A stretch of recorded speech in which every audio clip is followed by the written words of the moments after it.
Welcome to class oxide. Video में बात करेंगे CBSE class 9 social science economics chapter 3 poverty as a challenge के बारे में। स्टार्ट करते हैं। तो देखो, हमारे कंट्री में या इवन पूरे वर्ल्ड में कैसे आइडेंटिफाई किया जाए कि कौन पॉवर्टी में है, कौन पॉवर्टी में नहीं है, गरीब कौन है। तो इसके लिए एक कॉन्सेप्ट यूज किया जाता है। अब वो कॉन्सेप्ट को बोलते हैं क्या? Poverty line. ठीक है। सो एक कॉन्सेप्ट यूज करते हैं पॉवर्टी लाइन। तो हम लोग उस पॉवर्टी लाइन जो कॉन्सेप्ट है उसको हम लोग समझेंगे। Now, तो लाइन बाय लाइन हम लोग बढ़ते हैं आगे। तो देखो, होता क्या है कि जैसे किसी भी कंट्री की बात करो, ठीक है, किसी भी कंट्री की बात करो, तो जब पॉवर्टी को हम लोग जब बात कर रहे हैं तो बेसिकली हम लोग ये देखेंगे कि किसके पास जो है रिसोर्सेस है, किसके पास पैसे है, किसके पास पैसे नहीं है, और कौन कितना कंज्यूम कर रहा है। जैसे फॉर एग्जांपल, एक पुअर पर्सन को अगर आप देखो तो उसका कंजम्पशन कम होगा। कंजम्पशन का मतलब क्या है कि वो चीजें शॉपिंग कम करेगा, है ना, क्योंकि उसके पास रिसोर्सेस कम है, पैसे कम है। Whereas, अगर कोई रिच पर्सन है तो डेफिनेटली उसका कंजम्पशन ज्यादा होगा। वो बहुत सारी चीजें खरीदेगा, इवन बहुत सारी चीजें जो जरूरत नहीं है वो भी उन्हें परचेज करेगा। तो कंजम्पशन लेवल अलग अलग होगा, इनकम लेवल भी अलग अलग होगा। तो इसी को ध्यान में रखते हुए पॉवर्टी को डिफाइन करते हैं। अब होता क्या है, हम सभी लोगों की कुछ ना कुछ कंजम्पशन होती है, चाहे रिच हो या पुअर, कुछ ना कुछ तो कंजम्पशन हर कोई कर रहा है। तो इस सबसे जो बेसिक कंजम्पशन है, मिनिमम कंजम्पशन है ना, उसकी एक लाइन ड्रॉ कर दी जाती है कि चलो इतना तो कंजम्पशन करना ही है। कंजम्पशन क्या? कंजम्पशन मतलब कम से कम एटलीस्ट इतना तो होना ही चाहिए ना कि लोगों को फूड मिल पाए। तो बेसिक कंजम्पशन में क्या आ जाएगा? फूड आ जाएगा। बेसिक कंजम्पशन में आ जाएगा फॉर एग्जांपल और दूसरे लाइक घर आ जाएंगे, कपड़े आ जाएंगे, ऐसे कुछ और दूसरी चीजें आ जाएंगी। ठीक है। तो ये जो कंजम्पशन लेवल है, ठीक है, अगर किसी का उस मिनिमम लेवल से भी अगर कम आता है, जो मिनिमम लेवल जो डिसाइड कर रहे हैं, है ना, जो मिनिमम लेवल जो डिसाइड किया जाता है कंट्री के थ्रू, अगर किसी पर्सन का कंजम्पशन उस लेवल से भी कम है तो हम लोग क्या बोलेंगे? सिंपली कि वो पर्सन जो है वो है पुअर, है ना, वो पर्सन क्या है? पुअर। तो कंजम्पशन का वो जो लेवल है ना, ये जो लेवल है यही है पॉवर्टी लाइन। ये जो लेवल है यही है पॉवर्टी लाइन। ठीक है। नाउ अब कैसे पता चलेगा कि क्या लाइन हो? जैसे एग्जांपल के लिए मैं बता दूं, मान लो कंट्री में ऐसा डिसाइड करता है कि जिनका इनकम 10,000 पर मंथ से कम है वो पुअर, जिनका 10,000 से ज्यादा है वो रिच। ऐसा मान लो अगर डिफाइन करते हैं, तो कैसे पता चलेगा कि 10,000 रखना है कि 5,000 रखना है कि 20,000 रखना है? कोई कैलकुलेशन कुछ तो होना चाहिए। समझेंगे हम लोग। क्योंकि देखो, जो बेसिक नीड है पर्सन का, ये स्टैटिक नहीं है। आज आपकी जो रिक्वायरमेंट है, क्या आज से 10 साल बाद वही रिक्वायरमेंट होगी? नहीं। आज के डेट में देखो, जब बहुत पहले की बात करो, जब मैं बहुत छोटा था तो उस समय लाइक इंटरनेट की रिक्वायरमेंट या लैपटॉप, टीवी, स्मार्टफोन, इनकी रिक्वायरमेंट बहुत ज्यादा नहीं थी। लेकिन आज के डेट में देखो वो एकदम बेसिक नीड का हिस्सा बन गई है। इंटरनेट हमारी बेसिक नीड का पार्ट है। आप उससे ऑनलाइन क्लासेस कर रहे हो।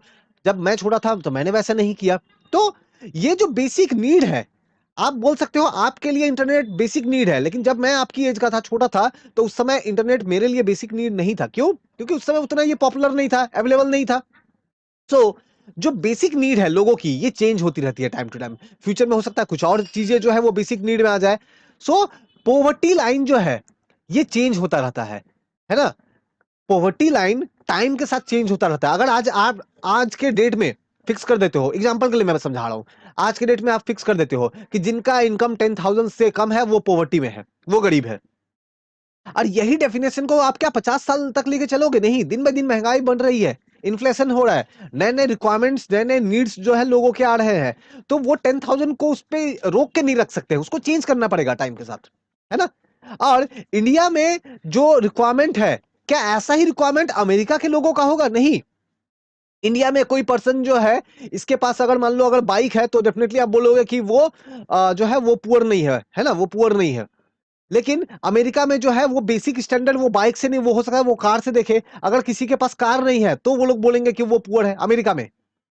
तो हमारे यहाँ पे बाइक के कंपेयर में देख रहे हैं, वहां पे कार के कंपेयर में देख रहे हैं। मतलब क्या है, अलग अलग जगहों पे, अलग अलग प्लेस पे जो डेफिनेशन है पॉवर्टी का, जो पॉवर्टी लाइन का जो बेसिक मिनिमम लेवल रिक्वायरमेंट जो है वो अलग अलग हो सकता है। और ऑफ कोर्स ये टाइम के साथ भी चेंज होता है।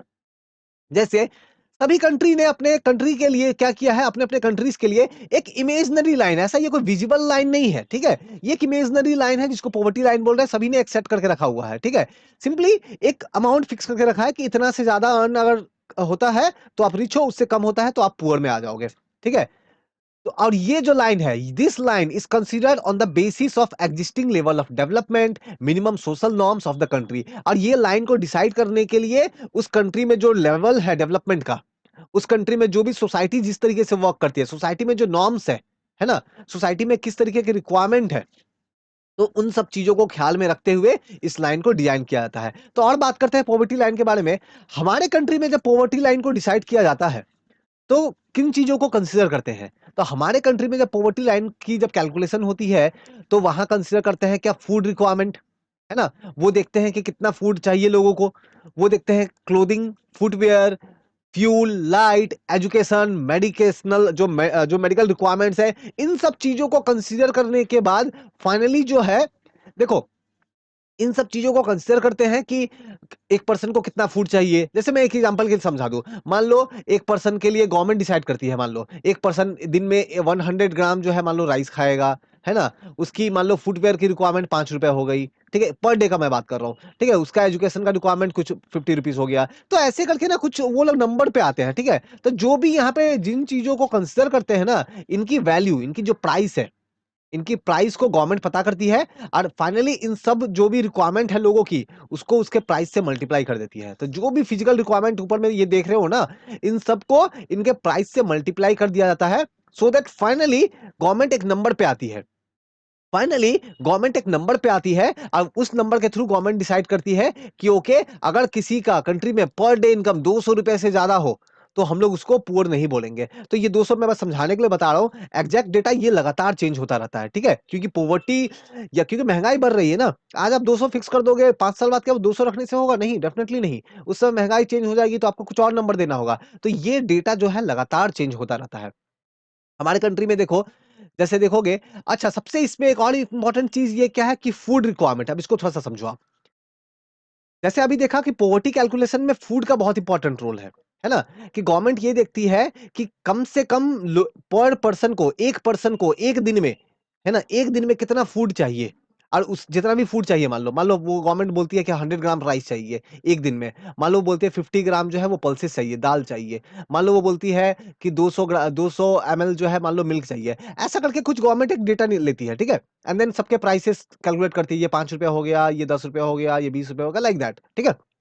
नाउ, तो होता क्या है कि ये फाइनली ये सभी चीजें जो है ना, देखो, वो राइस खाए या मिल्क खाए या पल्सेस खाए, फाइनली इसको क्या मिलेगा? एनर्जी, है ना, एनर्जी मिलेगा। तो गवर्नमेंट डायरेक्टली ना राइस, वीट ये सब नहीं बोलती है, गवर्नमेंट क्या बोलती है, बेसिकली एनर्जी पे बात करती है। तो हमारे जो फूड का रिक्वायरमेंट है पर पर्सन पर डे, ठीक है, गवर्नमेंट इसको कैलोरी के वे में कैलकुलेट करती है कि पर पर्सन को एक दिन में कितना कैलोरी चाहिए, ठीक है।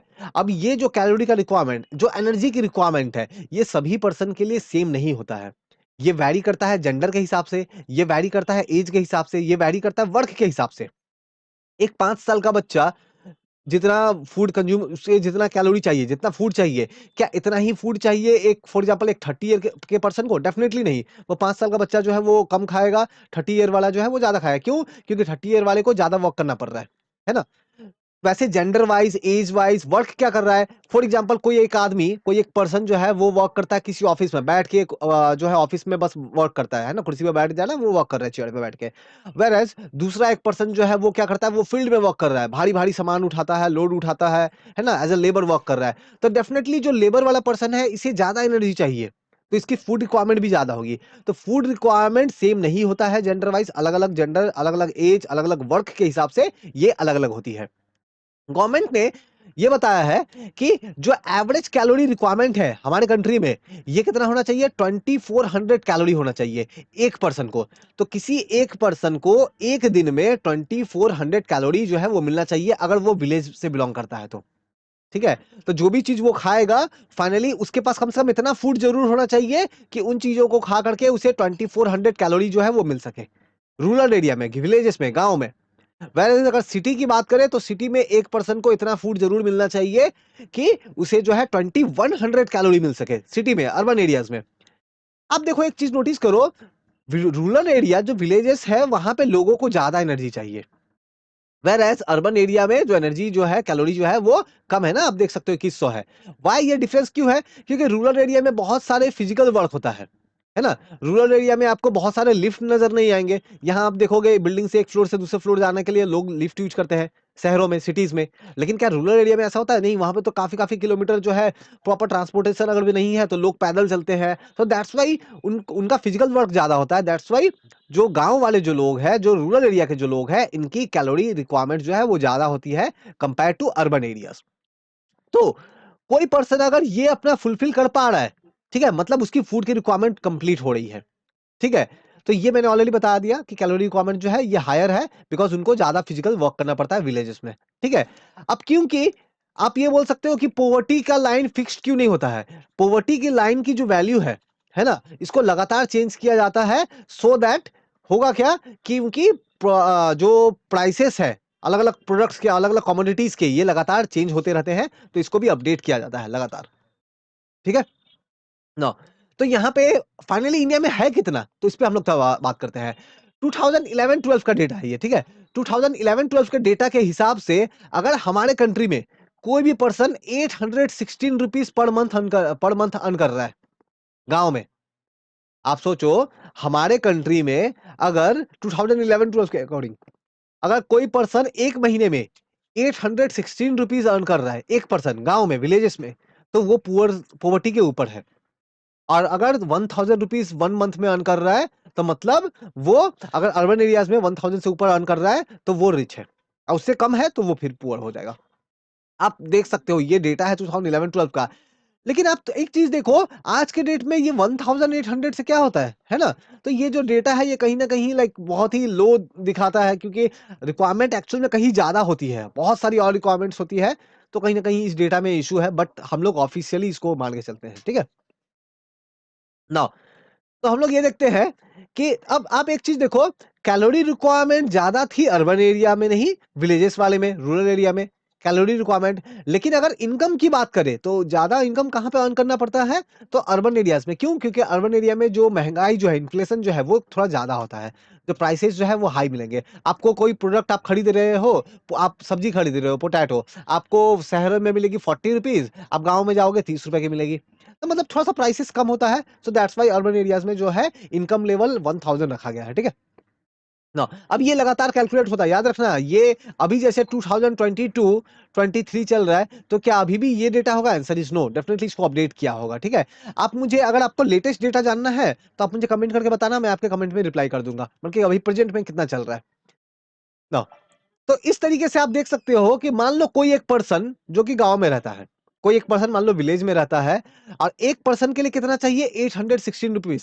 अगर उस पर्सन की फैमिली में मान लो 5 मेंबर है, तो 816 को 5 से मल्टीप्लाई करोगे तो 4080। मतलब अगर कोई एक ऐसा पर्सन है जिसके घर में 5 मेंबर है, 5 लोग हैं, मान लो वो खुद है, उसकी से वाइफ है, 3 बच्चे हैं, 5 लोग हैं और अगर वो विलेज में रहता है और उसकी इनकम अगर 4080 रुपए से ज़्यादा है, तो वो रिच में आता है, वो पुअर में नहीं आएगा। पॉवर्टी लाइन के ऊपर है वो, है ना? पॉवर्टी लाइन के ऊपर में है। अब वैसे ही अगर कोई पर्सन जिसके फैमिली में 5 मेंबर हो और उन वो लोग अगर मंथ में 5 मेंबर वाली फैमिली है और मंथ में अगर 5000 रुपीज़ अगर अर्न कर रहे हो, मंथ में 5000 रुपीज़ अगर अर्न कर रहे हो, तो वो पॉवर्टी लाइन के ऊपर आएगी। ठीक है? पॉवर्टी लाइन के ऊपर आएगी। तो सो दैट कि वो 5000 में अपनी जो भी बेसिक रिक्वायरमेंट्स है, इसको वो प्रॉपर तरीके से फुलफिल कर सके। ठीक है? तो अगेन ये डेटा देख के आप लोगों को बहुत बार लग रहा होगा कि 5000 तो हमारी स्कूल की फी में चली जाती है पर मंथ, है ना? ट्यूशन वगैरह ये सब में चली जाती है। तो फिर लेकिन वही बात है कि गवर्नमेंट की डेटा है, ठीक है? ना तो आप ये देखो कि जैसे मैंने अभी बताया ना कि पहले तो गवर्नमेंट ये देखती है कि गवर्नमेंट की बेसिक रिक्वायरमेंट्स कितना है, राइस कितना है, खाना है, मिल्क कितना चाहिए, शू की क्या प्राइस है एंड एजुकेशन की क्या प्राइस लगेगी। तो ये सब इन सब के प्राइसेस पता कौन करते हैं? ये जो कैलकुलेशन करने का काम, ये जो 816 था या 1000 था, ये कौन कैलकुलेट करता है? कौन बोलता है कि 1000 है ना? तो कोई तो पर्सन बैठ के कैलकुलेट करता होगा। क्या हमारे प्राइम मिनिस्टर कैलकुलेट करते हैं? Answer is no. इसके लिए हमारा एक ऑर्गनाइजेशन है, जिसको हम लोग बोलते हैं क्या? National sample survey organisation.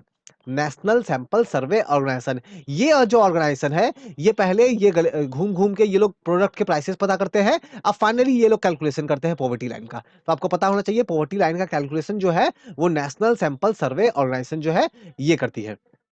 तो ये तो हमारे कंट्री के ऑर्गेनाइजेशन है, नेशनल सैंपल सर्वे जो है हमारी कंट्री इंडिया के ऑर्गेनाइजेशन है, ठीक है? ऐसे ही पूरा वर्ल्ड में पॉवर्टी कैलकुलेट करने के लिए एक दूसरा ऑर्गेनाइजेशन है जिसको बोलते हैं वर्ल्ड बैंक। वर्ल्ड बैंक ये क्या करती है? ये पूरे वर्ल्ड का कैलकुलेशन कैलकुलेट करती है। इवन वर्ल्ड बैंक जो है खुद से बहुत सारे कंट्री का भी कैलकुलेट करती है, ठीक है? वर्ल्ड बैंक जो है जितने भी डेवलपिंग कंट्रीज है, ठीक है, उनका जो है वो कैलकुलेट करती है। लेकिन आप एक चीज थोड़ा सा नोटिस करो, वर्ल्ड बैंक पॉवर्टी कैलकुलेट किसका कर रही है? डेवलपिंग कंट्री का कर रही है। Develop country America, Europe, France, Britain, इन सब का नहीं कर रही है। क्यों? क्योंकि उनको पता है कि ऑलरेडी वहां पे पॉवर्टी बहुत कम है, ठीक है? तो जनरली वर्ल्ड बैंक वाले जो है वो डेवलपिंग कंट्रीज का करते हैं। अब कैसे करते हैं वो लोग? तो वो लोग भी क्या इंडिया में आएंगे, पूछेंगे कि राइस की प्राइस क्या है, एंड जूते की प्राइस क्या है, एंड मेडिकल खर्च कितनी होती है, दवाई की प्राइस क्या है? नहीं। उन लोगों ने एक स्टैंडर्ड रखा हुआ है कि कोई भी पर्सन, ठीक है, पूरे वर्ल्ड में, ठीक है, अगर $1.90 से ज्यादा अर्न करता है एक दिन में, अगर मान लो मैं अपनी बात करूं, अगर मैं एक दिन में $1.9 से ज्यादा अर्न करता हूं एक दिन में, ठीक है, ये 2011 के हिसाब से डेटा है, ठीक है, तो मैं जो है पॉवर्टी लाइन के ऊपर आऊंगा। और अगर $1.9 के कम अगर आता हूं, तो अगर मेरी अर्निंग $1.9 से कम है, तो जो है मैं फिर क्या आ जाऊंगा? पॉवर्टी लाइन में पॉवर्टी में आ जाऊंगा। ये $1.9 को अगर आप रुपीज में आप देखोगे, तो ये बनता है अप्रॉक्स ₹150 के आसपास जो है वो बनता है, ठीक है? ₹150 के आसपास बनता है। तो दैट मीन्स हमारे कंट्री में ये थोड़ा बहुत चेंज हो गया होगा डेफिनेटली। तो अप्रॉक्स 150 के आसपास जो है ये नंबर आता है। तो अगर आप एक दिन में ₹150 अर्न कर रहे हो, तो पॉवर्टी लाइन के आप ऊपर हो, ठीक है? पॉवर्टी लाइन के ऊपर हो, पर डे का मैं बात कर रहा हूँ, ठीक है? और ऐसा वर्ल्ड बैंक बताता है। नाउ तो देखो पॉवर्टी हमारे कंट्री में क्या कम हुआ है? ठीक है, पॉवर्टी कैलकुलेशन हमने किया, हमने देखा कि बहुत सारी पॉपुलेशन पॉवर्टी में है। तो गवर्नमेंट क्या कर रही है? कुछ कर रही है क्या गवर्नमेंट ये पॉवर्टी को खत्म करने के लिए, लोगों को गरीबी से बाहर निकालने के लिए? क्या गवर्नमेंट कुछ कर रही है? आंसर इज यस, बिल्कुल कर रही है। हमारे कंट्री में अगर आप देखो कि 1994 के टाइम में हमारे कंट्री में 45% जो है वो पॉवर्टी लाइन के अंडर थे। मतलब आप सोच सकते हो कितना खराब कंडीशन रहा होगा कि हमारे कंट्री में 45% जो पीपल जो है, इनका मंथ में इनकम जो है वो लगभग 816, अगर विलेज है और शहर है तो 1000 से कम होगा। लेकिन थोड़ा सा इंप्रूवमेंट हुआ है। इंप्रूवमेंट होके अभी 2004-5 के हिसाब से ये 37.2% आया। फिर और ज्यादा इंप्रूवमेंट हुआ 2011-12 के हिसाब से ये 22% तक पहुंच गया। मतलब 2011-12 तक हमारे कंट्री के 22% जो पॉपुलेशन जो थी, उसको जो है क्या बोलेंगे कि वो पॉवर्टी लाइन के ऊपर है, वो पॉवर्टी लाइन के नीचे थी, ठीक है? तो देखो लगातार हम लोग इंप्रूवमेंट कर रहे हैं, है ना? हमारे कंट्री में लगातार पॉवर्टी जो है वो डिक्लाइन कर रही है। The number of poor decline from, हमारे कंट्री में 407 मिलियन जो पीपल जो थे ये पुअर थे, पॉवर्टी में थे 2004-5 का हिसाब, नंबर की मैं बात करूं अगर, ठीक है? 407 मिलियन का मतलब है आपके लगभग 41 करोड़ के आसपास। हमारी कंट्री में 41 करोड़ पीपल ऐसे थे जिनका मंथ में इनकम, विलेज के है तो 816, अगर शहर के है तो 1000 से भी कम था। कितना कम था, कितना डिफिकल्ट लाइफ थी। 41 करोड़ पीपल, इतना पॉपुलेशन तो अमेरिका का नहीं है, इतना पॉपुलेशन तो लाइक पाकिस्तान का नहीं है, और उतना हमारे कंट्री में पुअर है। लेकिन रिड्यूस होते हुए ये अभी 27 करोड़ पे आ गई है, 27 करोड़ पे आ गई है, 270 मिलियन जिसको बोलेंगे हम लोग, ठीक है? और ये डिक्लाइन कर रही है, नंबर कम आ रही है। तो हम लोग जो है 2.2% के हिसाब से जो ये पॉवर्टी जो है ये डिक्लाइन कर रही है। तो जैसे आज के डेट में अगेन 2022-23 अभी ये टाइम जो चल रहा है, तो इस टाइम में देखोगे पॉवर्टी डेफिनेटली ये डिक्लाइन कर चुकी है। प्रेजेंट एग्जैक्ट डेटा जैसा कि मैंने बताया, आपको अगर जानना है तो बताना, मैं आपको कमेंट करके इन्फॉर्म कर दूंगा, ठीक है ना? तो जैसे ये देखो हमारे कंट्री में पॉपुलेशन पॉवर्टी का जो है ये थोड़ा सा डेटा जो है ये गिवन है। आप देख सकते हो कि हमारे कंट्री में, मैं नंबर पे बात करता हूं, ठीक है? ये तो परसेंटेज गिवन है, ठीक है? 93-94 में अबाउट 32.9 करोड़ जो है पॉपुलेशन जो है ये गांव में गरीब थे। और यहाँ पे 75, ये मिलियन में है, ठीक है? 75 मिलियन जो है ये अर्बन एरिया में। तो इसी तरीके से ये देखो 329 से ये कम होते होते 217 में आ गया है, 11-12 का डेटा है।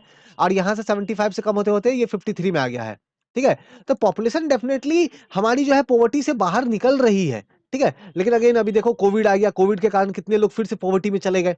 आप एक बार के लिए सोचो, मान लो कोई पर्सन जो है वो दिन रात मेहनत कर रहा है, कुछ अर्निंग कर रहा है, अब फाइनली उसकी इनकम मान लो पर मंथ 1200 हो गई, अगर वो अर्बन एरिया में रहता है। अगर कोई पर्सन शहर में रहता है और वो कितना अर्न कर रहा है, वो अर्न कर रहा है मान लो 1200 रुपए एक महीने में, एक महीने की इनकम उसकी 1200 है, तो वो पॉवर्टी से बाहर आ गया according to government data. Poverty से बाहर आ गया। क्यों? क्योंकि शहर में 1000 का लिमिट है। 1200 क्या, अगर वो 1100 भी अर्न कर लेता है तो भी वो पॉवर्टी से बाहर आ गया, है ना? लेकिन ऑफ कोर्स ये डेटा देख के ही हँसी आता है मुझे, ठीक है? लेकिन 1100 का जो डेटा है, लेकिन कोविड के टाइम में पता है कि बहुत सारे लोगों को, अगर यही पर्सन जो है बीमार पड़ जाए, तो है ना? तो बीमार पड़ जाएगा तो इसका तो ये जो पूरा मंथ का इनकम है, ये तो पूरा डॉक्टर के पास चला जाएगा, है ना? डॉक्टर की विजिट लग जाएगी 500-600 रुपए, फिर उसके बाद में मेडिसिन 1000 रुपए की लग जाएगी। तो इसकी जो पूरी इनकम जो है, काफ़ी सारा सेविंग जो है वो चला जाएगा। तो दैट्स व्हाई हमारे कंट्री में एक बहुत बड़ा प्रॉब्लम ये है कि जब कभी भी लोगों की हेल्थ रिलेटेड इश्यूज आती है, तो बहुत सारे पीपल जो पॉवर्टी से जस्ट थोड़े से ऊपर होते हैं, वो फिर से पॉवर्टी में चले जाते हैं। ठीक है? ये बहुत बड़ी प्रॉब्लम है हमारे कंट्री में। नाउ, अब वल्नरेबल ग्रुप्स क्या होती है, इसके बारे में थोड़ा-सा बात कर लेते हैं। तो देखो, गरीब तो बहुत सारे हैं, ठीक है? लेकिन हमारे कंट्री में बहुत सारे ऐसे लोग हैं जो गरीब में भी उनका कंडीशन और खराब है। पुअर में पुअरेस्ट ऑफ द पुअर, आप ये बोल सकते हो। पुअर है, ये मान लो पुअर है, ये पुअर है, ये पुअर है, ये तीनों ही पुअर है। लेकिन इन तीनों पुअर में ये मिडिल वाला जो पर्सन है, इसका कंडीशन इन दोनों से भी खराब है, बहुत खराब है। तो ये और ज्यादा वल्नरेबल है। मैं थोड़ा सा और एक और एग्जांपल से मैं समझाता हूँ। मान लो 2 पर्सन रह रहा है, ठीक है? मान लो 2 पर्सन है, ये एक पर्सन है और दूसरा एक पर्सन है, ठीक है? तो ये रिच है, ये है पुअर। ये रिच है पुअर, ये एक ही सिटी में रहते हैं। अब क्या हो गया, मान लो उस सिटी में फ्लड आ गया, बाढ़ आ गया, तो रिच वाला पर्सन जो है ये क्या करेगा, ये चला जाएगा अपने, इसकी कोई दूसरी घर है वहां पे ये चला जाएगा। तो ये अपना घर छोड़ के वो दूसरे घर में चला जाएगा, वहां पे रहेगा। लेकिन जो पुअर वाला पीपल है, ये, इसके पास तो दूसरा घर नहीं होगा, तो इसका कंडीशन क्या होगा, ये रास्ते पे सोएगा, है ना? ये रास्ते पे सोएगा, ठीक है? इसको बहुत डिफिकल्टी फेस करनी पड़ेगी। तो अब देखो, यानी कि ये जो पुअर वाला जो है, ये ज्यादा वल्नरेबल हो गया। अगर ये डिजास्टर वगैरह, फ्लड आ गया, अर्थक्वेक आ गया, कुछ ऐसा, तो ये ज्यादा वल्नरेबल है, ठीक है? तो वल्नरेबल वर्ड का मतलब आपको समझ में आ रहा होगा, ठीक है? Now, the proportion of the people below poverty line is also not the same. बहुत सारे लोग जो पॉवर्टी लाइन के अंडर है, वो इक्वल नहीं है। ऐसा नहीं कि सब बराबर है। उसमें से भी कुछ ऐसे लोग हैं जो, जिनका कंडीशन बहुत ज्यादा खराब है। स्पेशली अगर हम लोग बात करें सोशल ग्रुप जैसे, बहुत ज्यादा जो वल्नरेबल है, उसमें से कौन से आता है, जो शेड्यूल कास्ट वाले पीपल है या शेड्यूल ट्राइब वाले जो पीपल है, इनका कंडीशन जो है ये बहुत ज्यादा वल्नरेबल है, ठीक है? इसके अलावा अगर हम लोग बात करें ऐसे पीपल जो एग्रीकल्चर लेबर्स है, रूरल एग्रीकल्चर लेबर्स, जो किसी के खेतों में जाके काम करते हैं, काम करने के बदले उसको 100 रुपया मिल जाएगा, या काम करने के बदले उसको जो है, जिनके खेतों में काम कर रहे हैं, वो उनको कुछ खाना दे देगा, फूड दे देगा, ठीक है? या अर्बन एरिया में आपने बहुत सारे लोगों को लेबर का वर्क करते देखा होगा कि कहीं पे कोई सामान जो है उसको इधर से उधर कर रहे हैं, ईंटें ढो के लेके जा रहा है। तो ये सब, इस तरह के जो लोग हैं ना, ये बहुत ज्यादा वल्नरेबल है। थोड़ा सा भी अगर कुछ प्रॉब्लम हुआ इनके लाइफ में, थोड़ा सा भी इनका मेडिकल कंडीशन खराब हुआ या इनका कुछ भी इशू हुआ, तब इनकी लाइफ पे थ्रेटनिंग जो है आ जाती है, ठीक है? इनको बहुत परेशानी फेस करनी पड़ती है ना। जैसे कोविड के टाइम में देखो, कोविड के टाइम में बहुत सारे, जब लॉकडाउन वगैरह जब हो चुका था, तो जो रिच पीपल थे उन्होंने क्या किया, अपने बैंकों से सेविंग निकाल निकाल के वो लोग उनको खाए। ऑफ कोर्स उनका भी लॉस हो रहा था, लेकिन सेविंग निकाल निकाल के खाए। लेकिन ऐसे पर्सन जो डेली अर्न करते हैं, डेली खाते हैं, उनके लिए तो बहुत ट्रबल हो गया था, है ना? उनके लिए तो बहुत ट्रबल हो गया था, वो ज्यादा वल्नरेबल है। तो हमारे कंट्री में अगर मैं बात करूं वल्नरेबल वल्नरेबल पीपल्स का, है ना? तो हमारे कंट्री में अगर बात करें 2011-12 के डेटा के हिसाब से, तो आप देख सकते हो सबसे ज्यादा जो वल्नरेबल जो है, ठीक है, वो आपको कौन सा नजर आ रहा है? आप यहाँ पे आप देख सकते हो शेड्यूल ट्राइब। शेड्यूल ट्राइब वाले 43 वल्नरेबल, अगर टोटल वल्नरेबल 100% अगर मैं बोलूं, तो उसमें से 43% जो है वो शेड्यूल ट्राइब वाले वल्नरेबल है। उसके बाद में आप देख सकते हो जो फार्म लेबर्स है ना? जो रूरल एरिया का फार्म लेबर्स है या अर्बन एरिया का फार्म लेबर्स है, वो लोग भी काफी वल्नरेबल है। इसके अलावा शेड्यूल कास्ट वाले, और जो एवरेज पॉवर्टी सिनेरियो हमारे कंट्री में जो है 22% है। तो क्लियरली नजर ये आ रहा है कि ज्यादा वल्नरेबल कौन कौन से हैं? शेड्यूल ट्राइब वाले, ठीक है, शेड्यूल कास्ट वाले, जो कैजुअल लेबर्स है अर्बन एरियाज में, जो कैजुअल लेबर्स है रूरल एरिया में जो लेबर्स है फार्म में, खेतों में काम करते हैं, ये बहुत ज्यादा वल्नरेबल ग्रुप है हमारे कंट्री में, ठीक है? तो क्योंकि देखो, अब जैसे यहाँ पे हम लोग एक बात करते हैं, एक तो डिसएडवांटेज इनको बहुत ज्यादा है। ये जो लैंडलेस कैजुअल वेज है, ठीक है, इनको डिसएडवांटेज बहुत ज्यादा है। एक तो इनके पास पहले बात है कि इनके पास लैंड नहीं है, तो अपने खेतों में ये काम नहीं कर पाते हैं। एज अ रिजल्ट किसी और के खेतों में इनको जो है वर्क करना पड़ता है ना? जो कैजुअल लेबर्स है, ठीक है? और इसके साथ ही बहुत सारे इसमें से जो है वो schedule caste and schedule tribe से बिलॉन्ग करते हैं।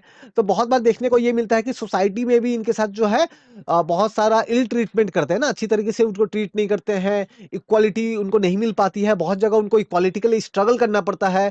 मतलब ये ऐसे पीपल हैं जो पॉवर्टी के कारण, गरीबी के कारण, पैसे नहीं होने के कारण प्रॉब्लम फेस कर रहे हैं। प्लस सोसाइटी में भी जो बहुत सारे जो दूसरे ग्रुप्स हैं वो भी इनके साथ खराब बिहेव करते हैं।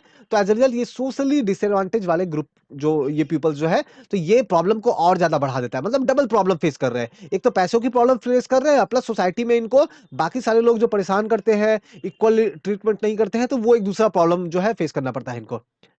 अभी रिसेंट में काफी सारी स्टडीज हो, लगातार इन सब चीजों को लेकर के ना अलग अलग एनजीओ या गवर्नमेंट स्टडी करती रहती है। तो उन लोगों ने अपने स्टडी में ये पाया है कि जो शेड्यूल कास्ट, जो रूरल एग्रीकल्चर लेबर्स है या अर्बन अर्बन वाले जो लेबर्स है, उनके केस में पॉवर्टी कम हो रहा है। ऐसा नहीं कि कम नहीं हो रहा है, 1990 के बाद से पॉवर्टी जो है वो कम हो रहा है। लेकिन अगर शेड्यूल ट्राइब की बात करें तो इनके केस में जो है पॉवर्टी बहुत ज्यादा, एक्सक्यूज मी, तो शेड्यूल ट्राइब वाले जो पीपल है, इनके केस में पॉवर्टी बहुत ज्यादा कम नहीं हो रहा है। मतलब इनको सबसे ज्यादा चैलेंज फेस करना पड़ रहा है ना? सबसे ज्यादा चैलेंज फेस करना पड़ रहा है, ठीक है? तो जैसे मैंने आपको बताया कि ये जो पीपल्स हैं इनको जो है बहुत बार इनइक्वालिटी फेस करना पड़ता है, ठीक है? और हम लोग ये देखेंगे कि किसी फैमिली में भी देखोगे तो वहां पे भी आपको इनइक्वालिटी देखने को मिलेगा। फैमिली में जो जनरली जो वुमेन्स जो है, जो वुमेन्स है, जो थोड़े से एल्डर्स है ना, जो फीमेल है, इनको जो है थोड़ा-सा बहुत बार देखने को ये मिलता है, इनको थोड़ा-सा अनइक्वल ट्रीटमेंट मिलता है कंपेयर टू मेन। है ना? मान लो सोसाइटी में मान लो किसी फैमिली में कोई गर्ल है एंड देन कोई बॉय है, तो जनरली बहुत बार ऐसा भी देखने को मिलता है कि गर्ल के को वो इक्वल ट्रीटमेंट नहीं मिल पाता है। ये समझने के लिए एक एग्जांपल हम लोग लेते हैं, किसका? शिवारमन का, है ना? तो स्टोरी ऑफ शिवारमन जो है हम लोग देखते हैं। शिवारमन देखो, ये है एक एग्रीकल्चर लेबर, एक दिन में अर्न करता है 160 रुपीज। 160 रुपीज बहुत कम है, 160 रुपीज जो है वो एक दिन में अर्न कर रहा है। और इसे वर्क मिल पाता है जस्ट 5 to 6 मंथ के लिए, 5 से 6 महीने इसे वर्क मिलता है। बाकी टाइम में ये क्या करता है, तो ये टाउन एरिया में जाके कुछ जो भी काम मिल गया, ऑड वर्क मिल गया, वो जाके वो कर रहा है, ठीक है? क्योंकि इनकम बहुत कम है, तो शिवारमन की जो वाइफ है ये भी वर्क करती है और इसे मिलता है वर्क करने के 100 रुपए। आप देखो डिफरेंस देखो, शिवारमन जब वर्क कर रहा है उसे 160 मिल रहा है, लेकिन उसकी जब वाइफ वर्क कर रही है शशिकला, तो उसे मिल रहा है कितना? 100 रुपीज, है ना? 100 रुपीज पर डे, ठीक है, फॉर द सेम वर्क। तो ये क्या डिस्क्रिमिनेशन दिख रहा है आपको? है ना? जेंडर के बेसिस पर डिस्क्रिमिनेशन। सेम काम कर रहा है लेकिन शिवारमन को 160, उसकी वाइफ को 100। आगे फर्दर देखते हैं कि शिवारमन को आप देखो, शिवारमन के टोटल जो है वो आप देख सकते हो 4 चिल्ड्रन है, 4 बच्चे हैं, है ना? जिसमें से 3 गर्ल है और एक बॉय है। गर्ल्स स्कूल नहीं जा रही है। गर्ल्स स्कूल नहीं जा रही है, व्हाई? क्योंकि उनके पापा के पास में पैसे नहीं है, तो उनके लिए बुक्स खरीदना, बैग कॉपी स्कूल भेजना, ये सब उनके लिए पॉसिबल नहीं है, अफोर्ड नहीं कर सकते हैं। लेकिन हम लोग ये देखें, क्योंकि देखो ये क्यों नहीं कर रहे हैं ऐसा, क्यों नहीं भेज रहे स्कूल? क्योंकि उनके पास पैसे नहीं है। थोड़े बहुत जो भी पैसे बचा रहे हैं ना, वो थोड़े बहुत जो भी अर्न कर रहे हैं, उस पैसे को बचा रहे हैं उन गर्ल्स की मैरिजेस के लिए, उन गर्ल्स की मैरिजेस के लिए। क्योंकि एजुकेशन में अगर सारा खर्च कर देंगे तो फिर मैरिज करने समय जो पैसे रिक्वायरमेंट होती है, फिर वो कहां से आएगी? तो देखो ये कहीं ना कहीं क्या दिखा रहा है, देखो हमारी सोसाइटी में आज भी देखो, तो मैरिजेस के लिए एजुकेशन जो है वो नहीं मिल पा रहा है। रीजन क्या है? वो मैरिजेस के लिए, मैरिज में 10 तरह के खर्चे होते हैं, तो उसको मैनेज करने के लिए, ठीक है? तो ये हमारे सोसाइटी का रियलिटी को दिखा रहा है। एंड शिवारमन प्लान करता है कि उसके सन को जो है स्कूल भेजना है, तो अगेन आप देखो डिस्क्रिमिनेशन, है ना? गर्ल्स जो है उसको नहीं भेज रहे हैं बिकॉज उनके मैरिजेस में खर्च करने हैं पैसे, वेरेस बॉय को भेजने का प्लान कर रहे हैं, ठीक है? इसके अलावा हम लोग देखें कि इसकी जो सिस्टर है उसको भी उसके लिए भी वो जो है ग्रूम ढूंढ रहे हैं, है ना? उसकी भी वो मैनेज करना चाहती है शिवारमन अपनी सिस्टर का, लेकिन उसे जो है प्रॉपर पर्सन नहीं मिल पा रहा है, प्रॉपर ग्रूम नहीं मिल पा रहा है। क्यों? क्योंकि उसके पास पैसे नहीं है। तो सोसाइटी में मैरिजेस जैसी चीज भी जो है वो लैक ऑफ मनी के कारण जो है वो नहीं हो पा रहा है, ठीक है? शिवारमन मिल्क को परचेस कर रहा है लेकिन बस अपने सन के लिए। तो अगेन आप डिस्क्रिमिनेशन देख सकते हो। तो ये जो डिस्क्रिमिनेशन आप जो देख रहे हो ये रियलिटी है ना? आज भी हमें बहुत सारे एरियाज में जो है ये देखने को हमें मिलता है, ठीक है? कि जेंडर के बेसिस पे, एज के बेसिस, चाहे वर्क की बात करो, इवन फैमिली के अंदर में भी डिस्क्रिमिनेशन जो है हमें इन तरह की चीजें जो है वो देखने को मिलती है, ठीक है? तो देखो हमने क्या करा, तो हमने poverty as a challenge, class 9 economics chapter 3 का ये पार्ट 2 वाला जो पोर्शन है हमने कवर किया एंड पार्ट 3 वाली जो पोर्शन है हम लोग जो है नेक्स्ट में लेके आऊँगा, फिर वहाँ पे और टॉपिक्स पे बात करेंगे। जैसे हमारे कंट्री का पॉवर्टी का तो बात कर लिया, वर्ल्ड में पॉवर्टी का क्या कंडीशन है, ठीक है? कंट्री में भी पॉवर्टी का अलग-अलग स्टेट में क्या कंडीशन है, इस पे बात करेंगे। तो कोई भी अगर डाउट वगैरह हो तो आप मुझे जो है कमेंट बॉक्स में कमेंट करके मुझे बता सकते हो। डिस्क्रिप्शन में टेलीग्राम, फेसबुक, इंस्टाग्राम का लिंक है, डायरेक्टली मुझसे जुड़ के बात कर सकते हो। Thank you.